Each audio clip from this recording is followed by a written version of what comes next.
So what's up, dudes? Happy Easter. Happy Easter, yeah. Absolutely. So you guys have never done a podcast before? First time. Yeah. Never gone on one. And we were talking a little bit before the podcast. You guys you've watched a few episodes, right? Mm-hmm. Yeah, so you guys got an idea like how they do it. Yep. Pretty much. Do you guys have a favorite episode?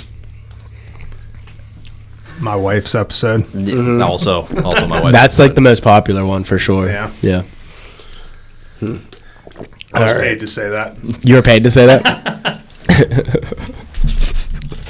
All right. So I don't know how to really get this started because they have like a much more formal style podcast than what I'm used to doing. So, but they gave us a list of questions that we have to go over. So I figure we could start with that.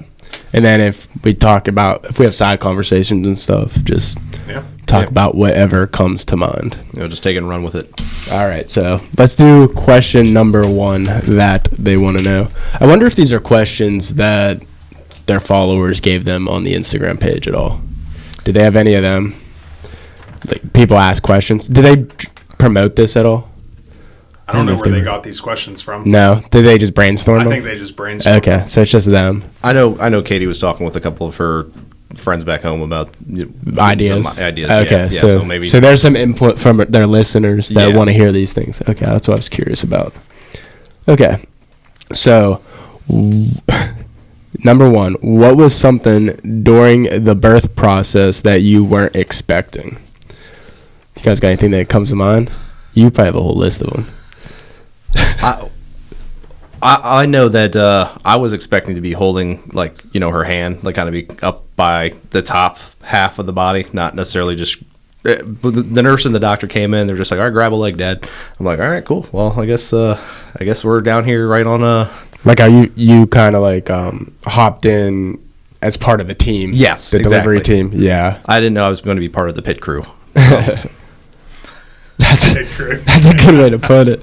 But I mean, it makes sense then why, like, I guess when you saw movies and stuff prior, why the dad would be wearing the full scrubs and stuff. Yeah. Right. Because you guys didn't do that, right? No. I got scrubs. You were in scrubs? Yeah. Okay. But I mean, if you watch Sam's episode, right. It's a little bit different situation. I didn't even go back there. I was just standing in the wings with my scrubs on. Pull the mic a little bit closer to your mouth when you're talking. Yeah. Yeah, yours makes sense because your situation called for that. But that makes sense then, right? Like, because you do kind of become part of it. Yeah. That is weird. I didn't even think about that going in, is how I'd have to actually, like, participate. But when you're there, I feel like you just know that you just have to. And it all just happens so quick. Oh, yeah. Like, you're just like, by the time you realize what's going on, it's already over, you know? Mm-hmm. Right. That's, yeah. My thought was like, there's a whole like team of like doctors and nurses that are there for the baby. Like I'm here for her. Like I want to make sure that she can hear me and be like, we're all right, everything's good. Like come on, you're doing great. So yeah, that was I guess we didn't really know what to expect going into it. But right. It was cool to be right down there and part of the process. Yeah, I think being at I don't know how you guys felt about seeing everything, but I felt like being down there where her legs were at helping, because that's what I was doing too, was holding her one leg. But seeing Cash come out, like I saw his head right away, like the first time he popped out. Were you like watching the whole thing? Like, I was like, yeah. I was, because I was like telling her. I was not staring at the sun when it came out. Like, I was like, I'm just looking at her, just like, all right, when baby starts crying, then I'll look at him. Well, to be honest, I was getting annoyed with how long it was taking. Mm-hmm. I obviously wasn't complaining about it, but like, because I mean, she's the one dealing with it. I'm just sitting there. But whenever I started seeing his head, I'm like telling her, like, I can see his head, like you're almost there. Mm-hmm. Like that was nice, instead of being up not having a clue what's going on, because she didn't want like a mirror down there or nothing, you know. So basically, we just have the easy job. We just show up and just kind of do what we're told, you know. Yeah, and just our hand hurts a little bit. That's right. Yeah, you know. Yeah, it's tough. It's a tough job. So, what was your most something you weren't expecting during the birth process? Well, I mean, with Sam's situation, I mean, she just the whole thing. The whole thing just kind of went rogue. C-section gone bad, and and I wasn't even there, there for it. So my experience was completely different. I was waiting in the wings with the full scrubs on, ready to go. The doctor came out and was like, "Hey, we're having problems. We have to do an emergency C-section." It wasn't, the epidural wasn't working, the spinal tap wasn't working, and so I was just waiting in the wings. So that was what I was there for, waiting in the wings. But then after he was born, I spent the first hour just with him solo. So it was completely like surreal because, normally baby comes out, goes on mom's chest, and that's it. Like baby came out, Sam was under, and like I was the one who had to take him for the first hour, like just held him skin to skin. I'm like, first time dad, I have no idea what I'm doing. I'm scared shitless. Like, right, seriously. And then I have to, hold him for the first hour, like solo, it just kind of. So it took her an hour to come like to, or. So did she wake up in the process and you were able to like interact, but she just wasn't like strong enough yet to hold him? So just curious how long. So yeah, he within them putting her down, like putting her under, he was out in like 15 minutes, and then I took him, and it was about an hour, but they had to stitch her up and wake her back up, and then they wheeled her in on the cart, and she was still like, I have photos.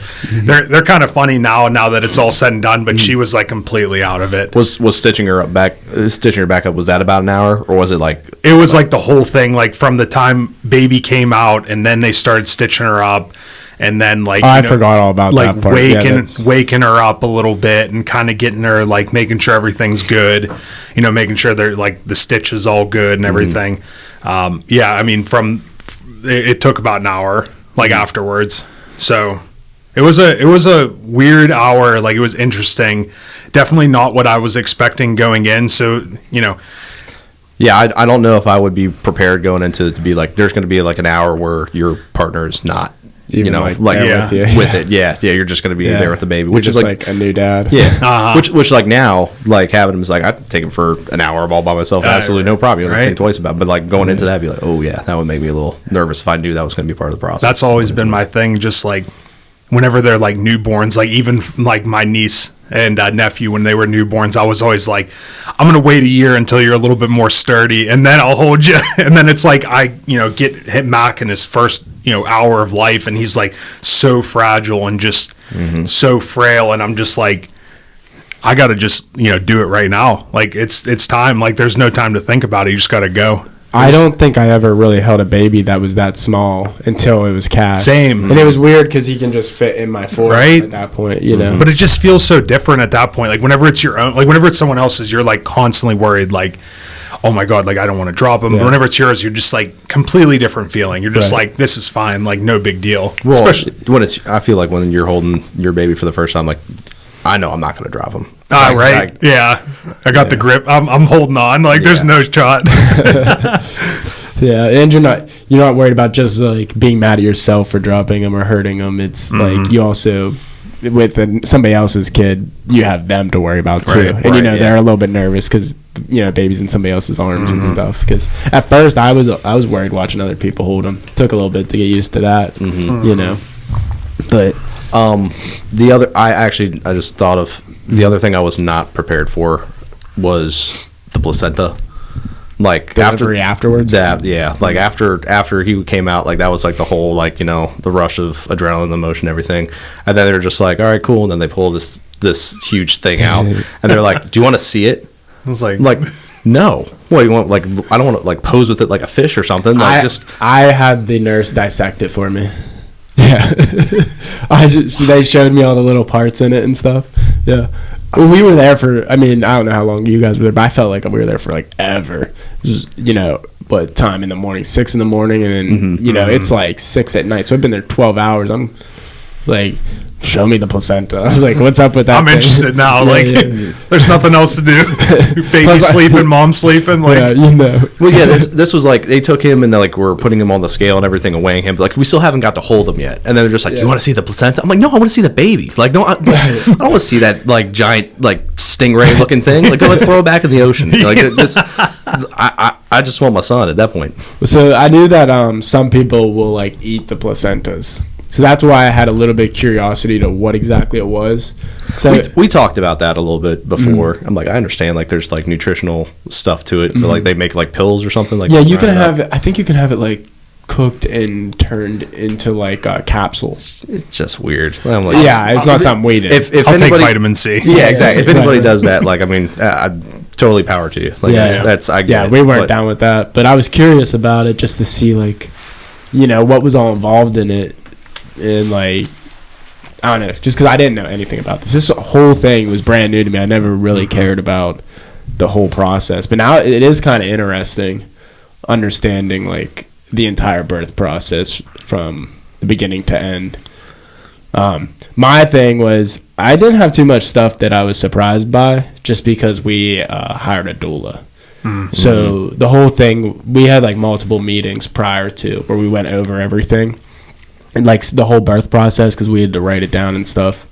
I guess the only part that I guess she didn't really tell us about that was odd to me was that the doctor doesn't come in, and the doctor just comes in and catches. Mm-hmm. Mm-hmm. I was very surprised that like the whole process was just us and a nurse. I honestly like got to the point where I thought maybe the nurse just delivers it, and the doctor's just in the building collecting the to check. help. Yeah, like just signing on the document. Yep. Maybe I was here when the baby was born. Okay, yeah, pay up.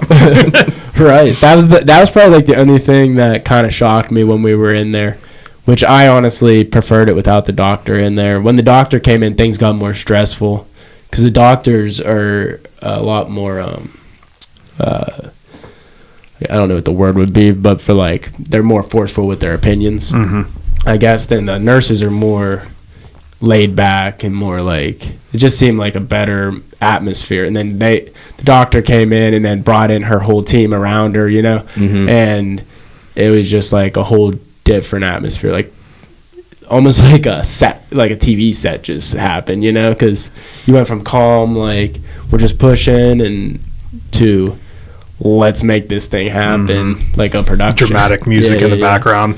This is why we're here. Yeah. When with the doula that you guys hire, is that something that you would recommend to other first time? I recommend that to like everyone I hear. Wow. That is like that's currently pregnant, because what was nice about it is in the moment, like there's things that be answered. Do you want this done, that done? We had everything planned out prior, mm-hmm. and during the process, we then didn't have to be concerned about that. Like when Cash was delivered, I was just concerned about holding him. Mm-hmm. The doula was there through the whole process to pretty much like answer our like any questions for us, pretty much just to be like, this is what we discussed, go over the plan, prepare us like before something's answered so we know it's coming, like things like that. It was extremely helpful. And they consider it like medical staff too, so it doesn't even interfere with like how they have limits on how many people can be in the room. Okay. So that's pretty nice. Yeah, I would highly recommend that to any like new dad, just to make the process easier. Because I know they said Marlena and them, they went in blind, I guess. Like that would have been stressful to me. Not knowing any of that stuff was going to happen, that would have been, I would have been not happy afterwards, I think, just because I wouldn't have been informed, and I would have probably made decisions I would have disagreed with. Mm-hmm. But in the moment, I wouldn't have known any better because I wasn't educated on it. There are a lot of options. Whenever when Sam first was pregnant, I'm just like, oh, okay, like, you're pregnant and the baby's born, and it's like there's actually like so many things along the way that are just like, like all the, doctor's visits, mm-hmm. and like, there's so many options. It's like, do you want to go for this test? Do you want to do this test? Like, are you going to do this or that? And I'm just like, I thought it was just like, you get pregnant, baby's born, okay, take the baby home, then you figure out what you're going to wear on them or something, right? But there's like the whole list of things you have to go through. You got to schedule all the 6-month appointment, 9-month mm-hmm. appointment. We got his appointment to register him to vote in 2038 already booked. Like everything's already laid out. I already got Mac working on my taxes. That's what I can't wait for him to get a little bit bigger and be able to work for me. That's right. That's going to be the best. All right, let's go on to question number 2 that I got written down here. This one's good. What's your favorite part of being a dad? Tax write-offs. Yeah. Stole mine. Yeah, you stole mine too. All right, next question. Consensus tax Yeah, there we go. We're good. Yeah. But from being like, let's say, okay, tax write-offs is definitely clutch. But I guess to please the women, as part of like interactions and stuff with our, we all have boys, right? Mm-hmm. So our sons, what's like our favorite parts of that? I just love like watching the wheels turn in his head as he's like figuring stuff out. Like we've just seen so much like when he first came home, like he's brand new. It's like he's totally dependent on us for absolutely everything. And like now like Dale's like 9 months as of like 2 days ago. So like watching like him just kind of like this accelerated growth and watching like him become like learn more and more and like figure more stuff out, it's been really cool. And like I can't wait till he finally starts like forming sentences and can like kind of like ask us questions and stuff. Like that's gonna be, I say the same thing to people all the time, that I just can't wait to start like talking, having conversations with him, and just small little talking to him. But everyone tells me that's, as kids that are older, that I'm gonna wish that he would shut up. Yeah, everything about it, it's like always like, don't you wish for that next milestone, then everyone's like, oh well, don't wish it away, and it's just like, well, I'm ready, but like at the same time I know I'm not, right. I mean, for me, you got all the obvious reasons, like just being a dad's just, it's just an incredible, it's because it's like you're bringing life into the world, like you can like basically form a new friendship just out of like nothing, like out of thin air. Having Sam as like a partner, like we work so well together, and so like it's been so easy for us like to like, and Max like super easy going. But another thing that I've really enjoyed ever since I became a dad that I didn't even realize was seeing like my parents be so good with him, and then knowing that like whenever I grew up, like they were that way with me. Mm-hmm. So like just kind of seeing it from that different perspective, from like parents to grandparents, and then like, so like I see how they treated me whenever I didn't even realize it then, and now I have a chance to be at least half as good as they were to me with him, and just it's just an exciting time. Like, I'm just like so excited to watch him grow and just kind of go through those milestones that like I went through when I was young and I didn't even realize they were milestones. Mm-hmm. That's what I'm so excited about, just like all those things. That is exciting. Mm-hmm. I'm kind of on the same page with you, like just seeing how like he figures things out. Like you saw upstairs him learning how to stand up. Mm-hmm. And like it's fun to watch him right now because I know that he's trying to figure out how to sit down, and that's taking him some time to solve that. It's fun to just watch him solve these little problems that are just making them develop. Right. Yeah. So let's get to number 3 here. What's a piece of advice you'd give to a soon-to-be dad? And I guess I'll just go first on that since I already answered it. Would be just hire a doula. I would recommend that to any soon-to-be dad. I would listen to that, as like now that we've had our first, like I feel a little bit more prepared going into the whole like birthing process to do it again. But like that would definitely be something that would sit with me as a first time dad. See, I still think no one ever told me to do that. No one ever said like, hey, we should really consider getting a doula. Right. I didn't know about it at all until our chiropractor just mentioned it. I didn't even know what that was. But there's a whole community of it now. Now that we've done it, like you get exposed to something, you see more. I didn't realize like that's like a pretty common thing among a lot of people, is to hire a doula. And then the midwives thing too. Mm-hmm. We didn't use a midwife, but I didn't know any of that existed like either. But it's cool to look. I would look into it for anyone. I think I'd use them again, or use her again, if we have another kid. So just like the same one for every. I mean, is that like common? Do you think like doula is like, do you keep the same doula, or is it like? I don't know. I'm comfortable with our doula. I feel like. When did you? Like, I've also kind of known her my whole life. How far along? Whenever you like decided like to officially say, hey, like we're going to use a doula. Was it like right away, like whenever you found out you were pregnant, or? No. So I used to go to the chiropractor when I was younger, and I just kind of got lazy with it and stopped going as I became an adult. And Courtney was having issues with back, being pregnant and stuff, and I was just like, let's see what the chiropractor can do. I always just could remember him having little tricks that would kind of like make aches and stuff go away pretty quickly. Like I can remember one of his daughters, I think, was cross-eyed, and he understood the muscles enough to massage the specific muscles that cause that and make her eyes go back every time it happened. Like, he could correct it. I've seen some chiropractors on TikTok that look like they would make people go cross-eyed and back. Well, he's not every chiropractor, I would say. I think you probably have to make sure you're dealing with somebody who's strictly being honest about what they do, because he's focused on muscles and bones, like in your body in general. I just really trust. I've just seen the way he operates, and I've experienced like the feeling of regular chiropractic to not having it for a while, and there's a pretty big difference in just your overall way of feeling. But when we went with Courtney for that, we were just talking about some of the challenges with having going through the process of being pregnant and everything, and they just recommended her coaching.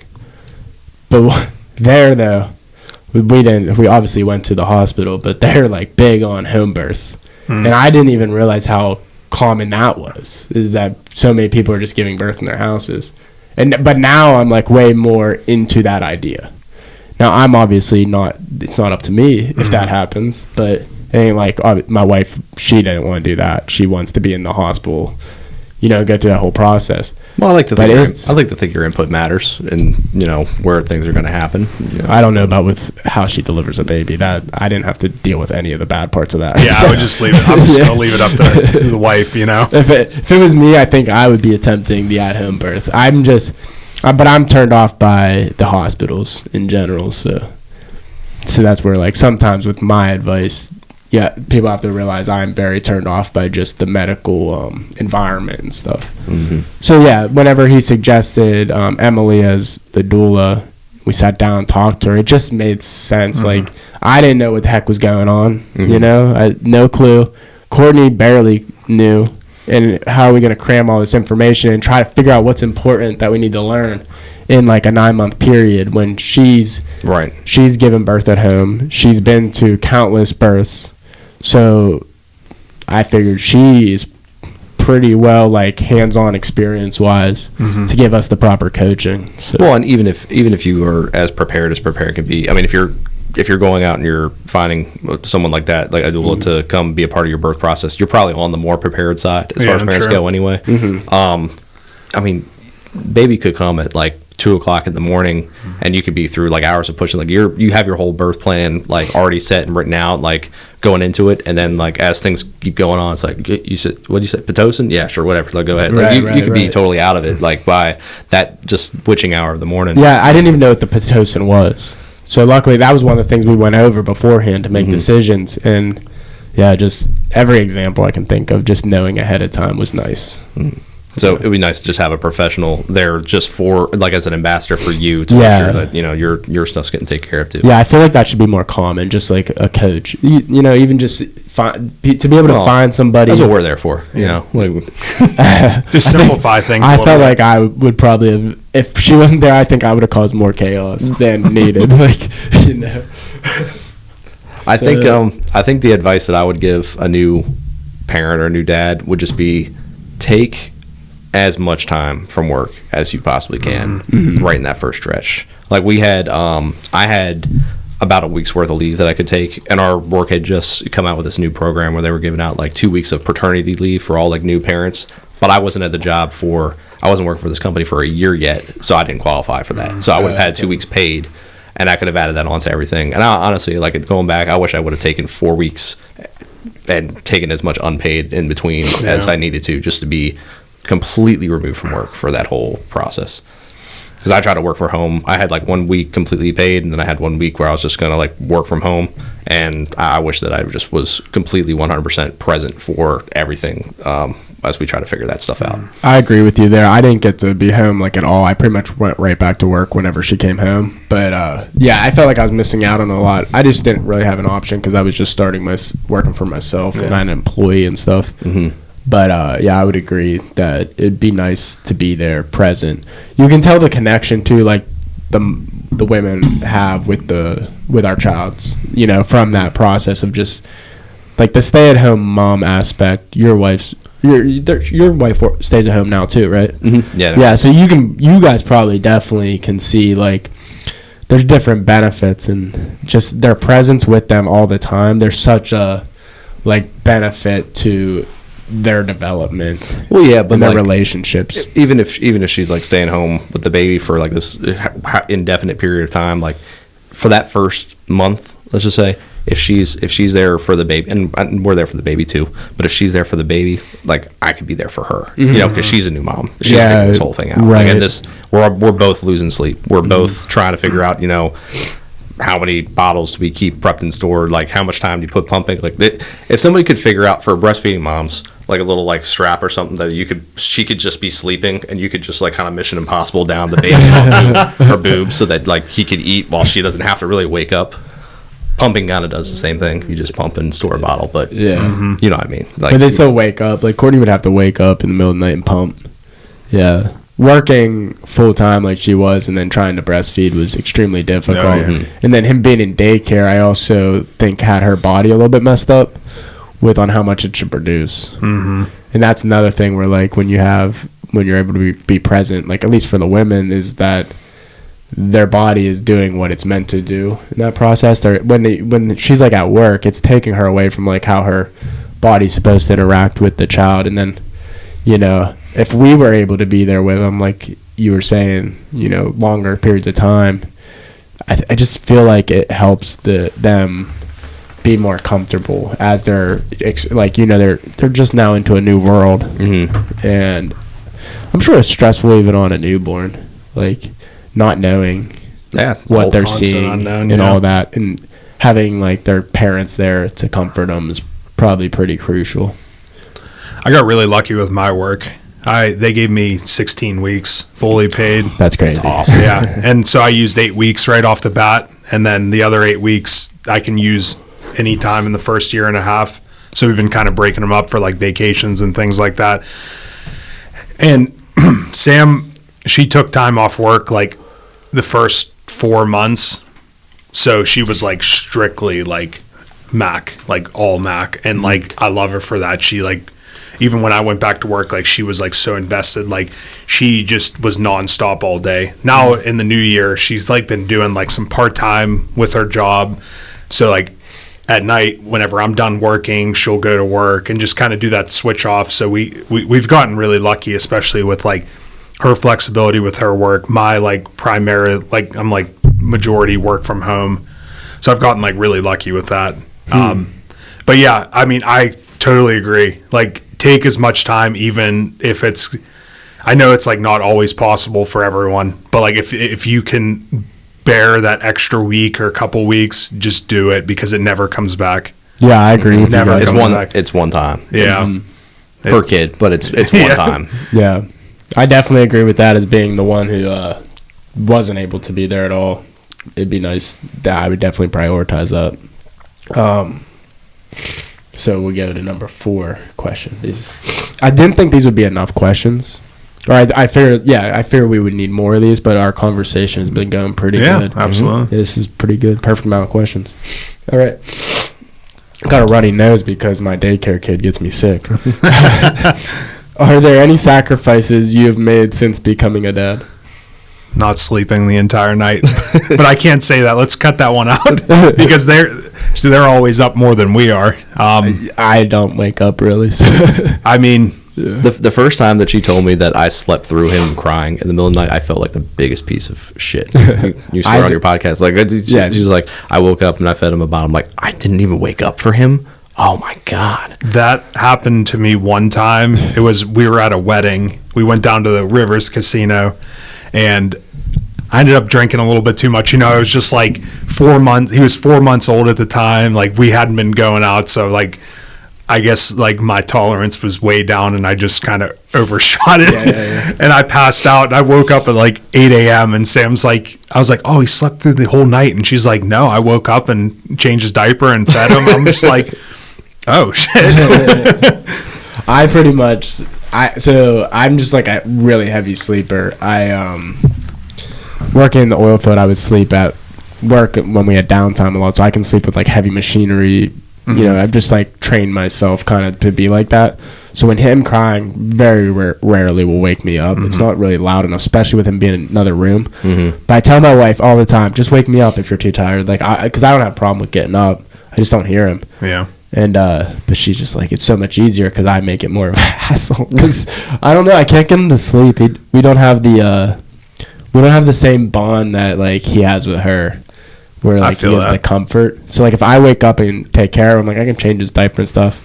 See, we were on the opposites. I felt like the more time he spent with her, the more he, especially like at first, like he was like more awake because he was like more into like I'm being with my mom. And then like when I got in there, I had an easier time putting him to sleep than because he was just so less like wrapped up in my. I think he thinks I'm just like playtime.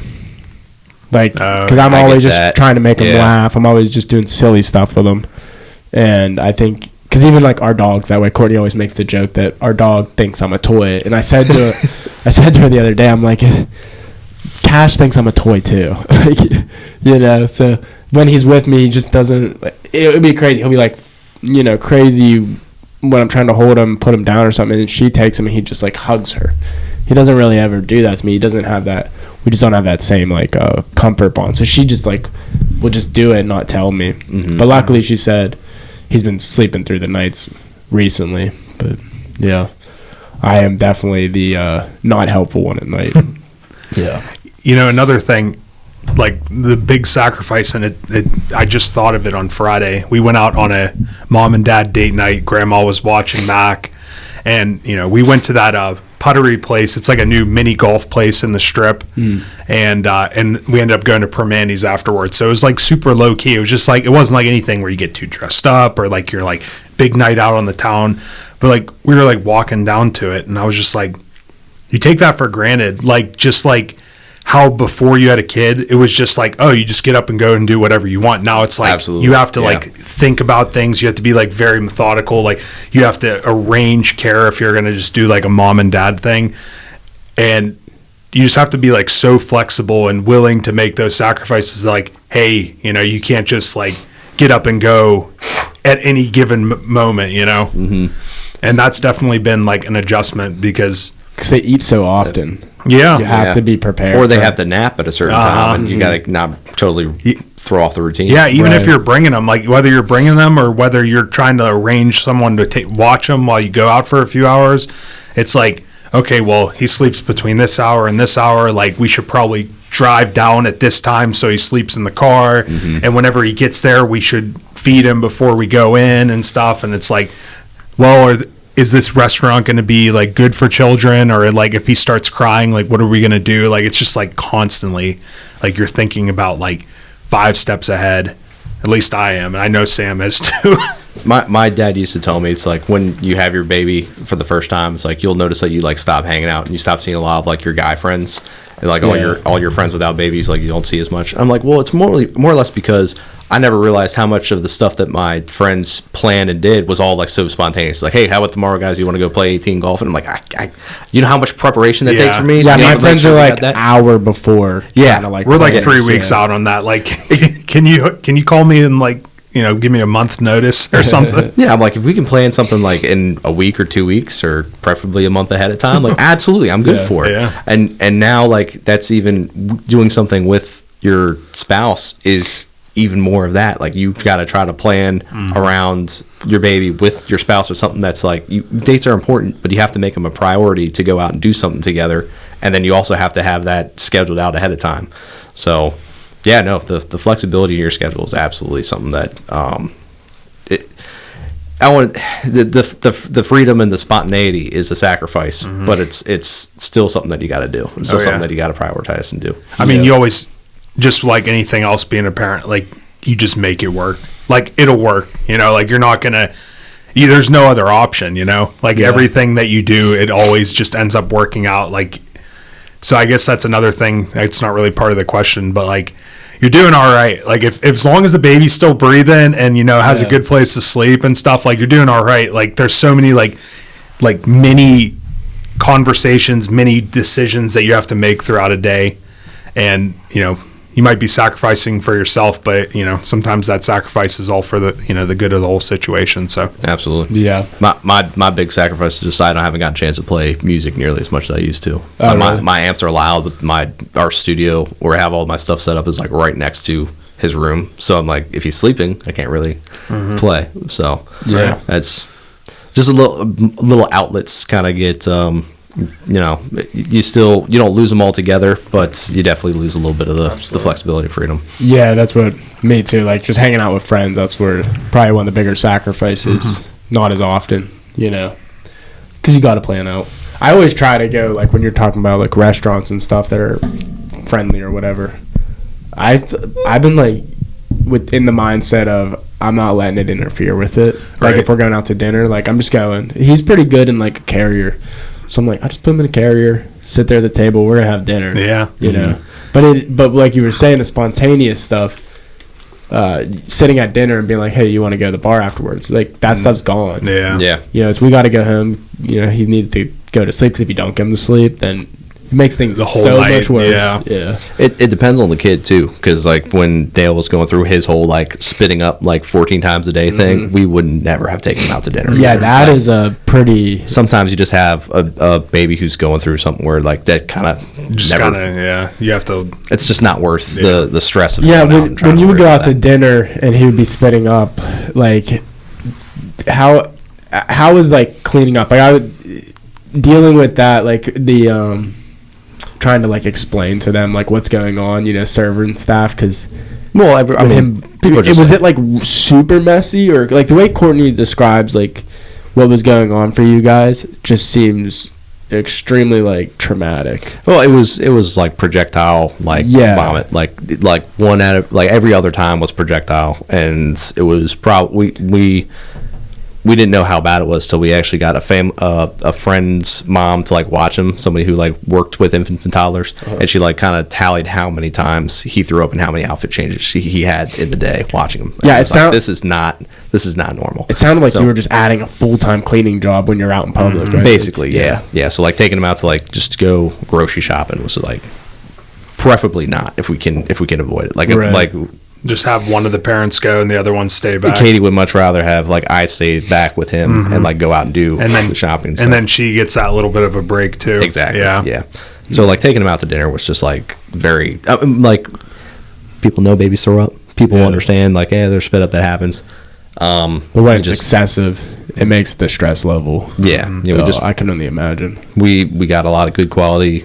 What's it called? Not just burp cloths, bibs or burp cloths. I got a lot of good recommendations on the microfiber ones. If you ever need a guy, he's Yeah. your man Yeah, right yeah, here. yeah. He's the plug. He's That's got that's the plug. That's why when Mac was spitting up last night, I'm like, we have burp racks on every arm of every couch in the house.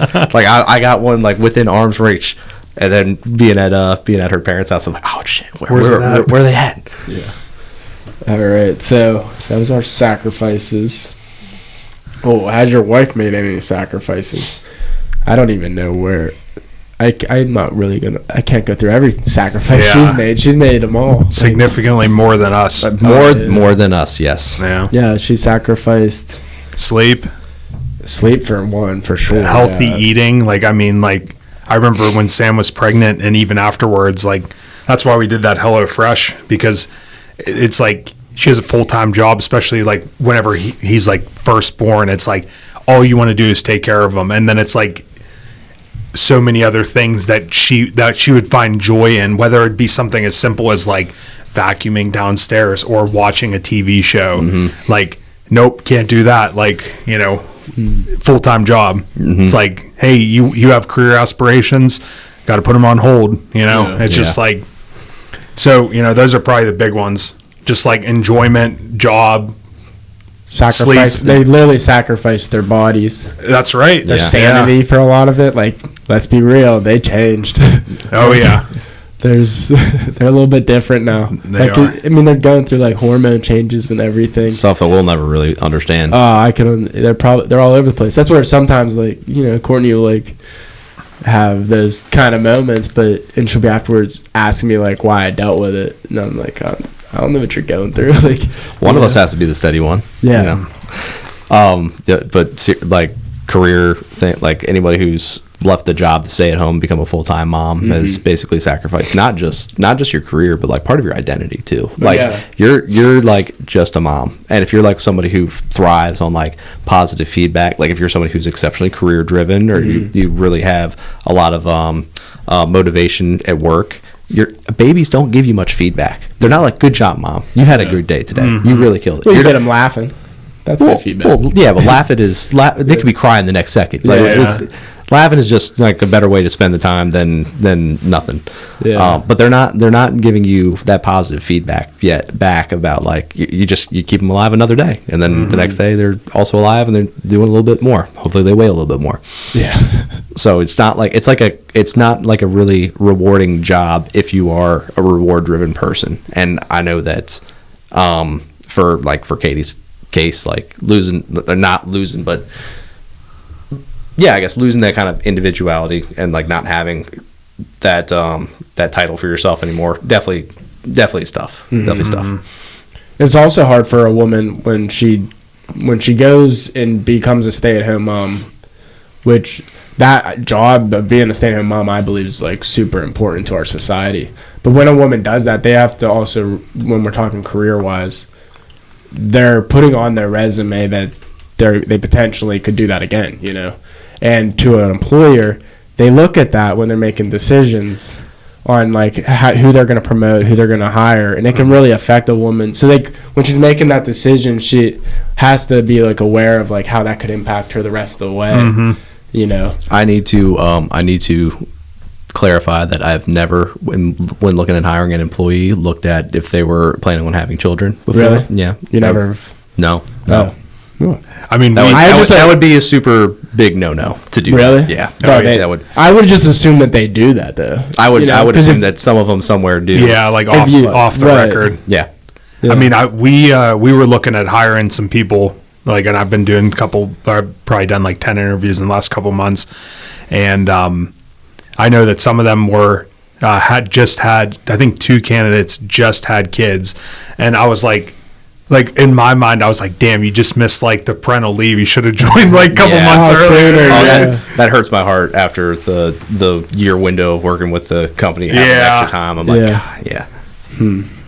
Yeah, it's definitely a culture change. Like that's something that like I think everyone, like all companies, have to work better towards, because like not having that time definitely just makes it harder on everyone. Well, even if say like you're a real estate agent and you go and take time away from your business, you've set yourself back from making those next moves because you've missed out on potential clients. You might have had people call back to you in that time that are looking, and you had to refer them elsewhere, so you weren't giving away.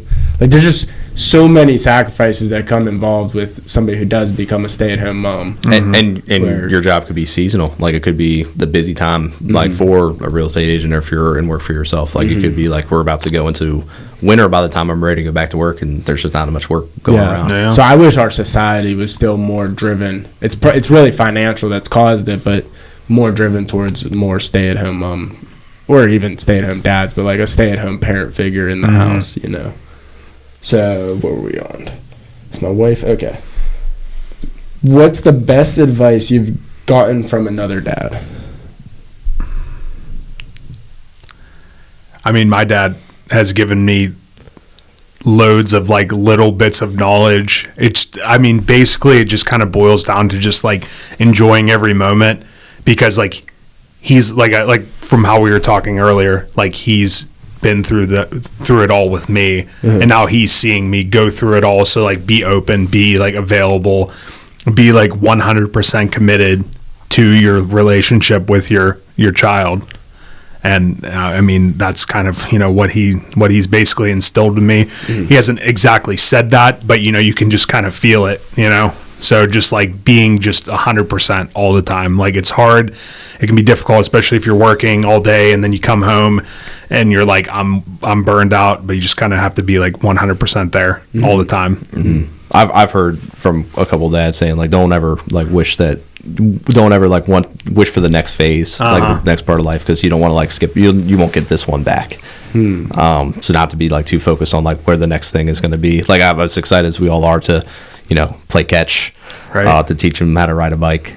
Like we're not getting the little baby face back. No. For this go round. I got some heart to heart from my brother-in-law right before when we found out we were pregnant, and I always wanted a boy. I was always like, my dad. I've only got brothers. My dad only has brothers. The man decides the sex of the baby. We're gonna have boys. We're gonna have a house full of boys. It's gonna be awesome.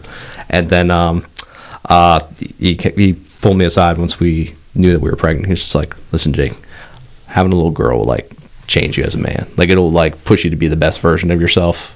And I really would want that for you. Like I hope that like, you know, you'll never know the growth that you see in your own self as much as a dad who has a little baby girl. And I was like, you know what? I appreciate that because now I'm prepared for whatever we have. Like I was actually kind of hoping when we found out the sex of the baby that we were going to have a girl after that kind of heart to heart. And then we found out it was a boy. I was like, yeah, let's go. Yeah, the boy Baseball. Yeah. Football. A daughter would. I can see exactly like how a daughter would change you differently than having a son. Like the way you'd present yourself and everything. Oh, that's for sure. My advice that I got that I am most thankful for, I guess, would be I was leaning towards not circumcising, and a dad that I knew talked to me about what is involved with when you're taking care of him with an uncircumcised penis. And I'm just like glad I had that talk because it was things I wasn't even thinking about involved with it, you know, for like the extent of age that you would have to help him and check him down there. And I just you know, I was very afraid because I'm just afraid of them cutting and stuff. So like that advice, I was thankful somebody had a conversation that's probably would be awkward to have kind of, but I willing mean, to have that talk with me. That wasn't my dad. My dad didn't have that conversation. I remember whenever getting off topic a little bit, whenever Matt got circumcised, we were like sleeping. Everyone was sleeping, and then the doctor comes in and says, "All right, I'm taking your baby." And like we were so exhausted at that point that I just like fell back asleep, and so did she. And then he came back like I don't even know what the time frame was, but I was just like, "Okay, it's done." I'm like, "Oh, all right, sweet." we had a rabbi dude at the house, so I watched the whole thing. Oh, really? Yeah, I saw the whole process. Courtney didn't want to be in the room, but Yeah, I don't know if I want to. How was that? Was it pretty interesting? Were you like? It's interesting. I didn't think that's how they did it. No, I don't know. I really don't know how they do it. So you were just up close. Should I and personal to describe all of it? It's Courtney doesn't ever even want to placenta, circumcision. You're up for all of it. yeah, yeah. None of that stuff makes me that squeamish. The circumcision thing though, like, oh man, it's seeing it makes you think about what we're doing really a little bit more because I'm not going to go into it with the podcast because it's gruesome, like as far as people with squeamish. Have they done a circumcision episode? Yeah. I don't know. I don't think so. I'm sure Courtney Maybe. brought it up with some of the episodes. I just can't think of them talking about it because that was one of our bigger decisions to do was at home instead of the hospital because we didn't want to give him that shot that first day. It's another thing right there, just like the amount of options and like choices you have. Like, I didn't even realize that personally, I didn't even realize that you could just like do it at home. Like, I honestly didn't know that. I thought it was just like you just wait the days so that their blood's able to clot. They give them the shot in the hospital so that their blood will clot when they do it. So they get it away quick. Okay. But if you just wait a few days, the baby does it themselves. What shot is it? The vitamin something shot? Which vitamin is the one? It's not even really a vitamin, but what do they call it the vitamin? Which vitamin is it? I can't remember which letter it was, but it's like that first day after when they take them. Right, but they do it before they do the circumcision. Okay. It's just slipping my mind right now, and I don't want to say the wrong one because all it's popping in my head right now is vitamin D, and I know that's the sun. Which they need. Which they need that, yeah. But that's not the one. I think it might be P or something. I can't remember which letter. But okay, so advice that we got from our dad. Okay, last question. How do you guys feel about the girls' podcast? I mean, so the coolest thing for me about this podcast is like how much outreach that they've gotten from other moms and that people who needed listen it. Yeah. Like the community aspect of it, and just the fact that like they don't glorify the whole process of being a mom. It's just, this is the real stuff that like no one else really kind of talks about, or there's not like an outlet to talk about. I love that. I love that so much. I love how, many messages they get about like, hey, thank you for sharing your story, because, this really spoke to me because I went through something similar. There might only be one person out there who listens to it who was like, I was going through something similar to this, and that makes the whole thing worth it. I think that's where it's important that they bring in a lot of guests with unique stories, because I didn't realize how many different, there's so many different ways this whole process can happen just within their group. They're all so unique, and then they meet all these other people that they're having on in the podcast process and meeting more, and I love that they're reaching out. Yeah. I'm pretty proud of them. They've done pretty good. Oh, yeah. Yeah. I didn't realize how many different stories, and like you're getting everyone's perspective. It's not like just like, hey, we're only going to talk about like being very natural, or like, being, very one way or the other. It's just like a little bit of everything. Like everyone can kind of relate to it, Yeah, like where they're talking, and the listener kind of has to think for themselves, because they're not just getting fed one thing. They're not just hearing like, you have to do it this way. They're getting to hear every unique way, preparing themselves if they're going into that situation that like potentially it could go this route where you're going to have a circumcision. I don't know if people realize how often circumcisions really happen, and just things like that, like traumatic events that are involved. They're a major like education to a new mom, a good way to get an education too, because they're just able to throw the podcast on while they're doing whatever. Right. And then they can just learn, someone says something on the podcast, oh, I don't know what that is, quick search, next thing you know, you're down the rabbit hole. It's just like, I didn't even realize this was a part of like the whole, or like something that people were actually going through. Because as men, we're not going to get fed that on our algorithms. No, absolutely not. Yeah. Although once you start searching it, it pops up in mine now. I got like so much birth stuff in my like feeds. We still got time to talk about the Masters, right? Yeah, and we were just gonna switch it up and just talk golf the entire episode. They would have been mad at us. That would have been so funny. I found this great golf podcast. It's called Pump and Dump. Yeah. So what do you think about the name? The name's funny. I think. Yeah, that's funny. The name. Yeah. Sam actually did her first pump and dump Friday. Yeah. And it's funny because like all I hear is pump and dump, and then it's like, well, Sam, you say pump and dump, but you've literally never done it until Friday. Yeah. The one guest they had come in, the girl who owns, I think, the Trendy Bunny, she said, do you guys realize what comes up when you search pump and dump? It's a bunch of crypto podcasts. Just cryptocurrencies.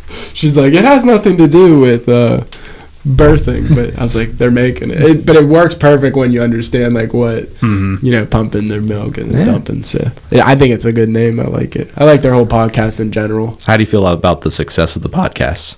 How well they're doing with the getting in their I think that I think they potentially versus your other podcast. Versus my other one? Yeah. Well, my other one is that a little bit niche. Their podcast. Yeah, I think they potentially could be pretty big as they improve their skills as they go. Like they're talking. Like that's a lot of it is just sounding the most appealing, which just comes with getting more comfortable behind the mics. Yeah. So I think they are probably going to do a lot better than my other podcast. My other podcast is Call Your Own Foul, for anybody who wants to listen. Very political, so if you get offended by stuff, I wouldn't listen. But yeah, they would. I think they have like a broader reach, and the audience is going to continually be like a revolving door because people continually get pregnant. And they're going to be seeking the advice and the information that they're putting out there so their episodes like aren't timely, Sure, so yeah. They're going to be continuing to get views into the future. And the way they have it set up, where you just continually bring on different guests with different experiences too, is just awesome too. Like there's no shortage of different. I'm waiting for like a Amish birth experience guest to come on and kind of explain how that whole process works. I would love That would be pretty sweet. No. I'm right now down an Amish rabbit hole. The way they live. I'm very intrigued by the way they live. Other than I wouldn't be all religious like they are, but the way they just live with the necessities. Mm-hmm. And then also how some of them are exploring into technology. They're trying to justify getting the internet in the Amish community for sure. Yeah, different things like that. The Amish world is, Amish birth story on their podcast. Get them on that. They need to be reaching out. They're probably a couple If you're Amish, It'd have to and be you're an- listening. if you're hunched over your CB radio trying to tune into this right now. It'd probably have to be on a here for you. Mennonite. They wouldn't be able to get like an old world Amish to come talk, Mhm. or unless it was like secondhand. But they could probably get like some Mennonites or like Reformed Amish. Yeah. Yeah. All right. So I guess we did an hour. That's pretty good. Yeah. Close to an hour. That's pretty good. I think we had some good conversations. Absolutely. I think they'll be happy with this. We could do this some more. I'm really glad I Get some of the other dads that come on too. Absolutely. That'd be fun. Get All right. some perspective. Yeah. Happy Easter, everyone. Happy Easter. This will come out a little bit after Easter, but we recorded on Easter Sunday. We're dedicated. Dedicated. Happy Easter from the P&D.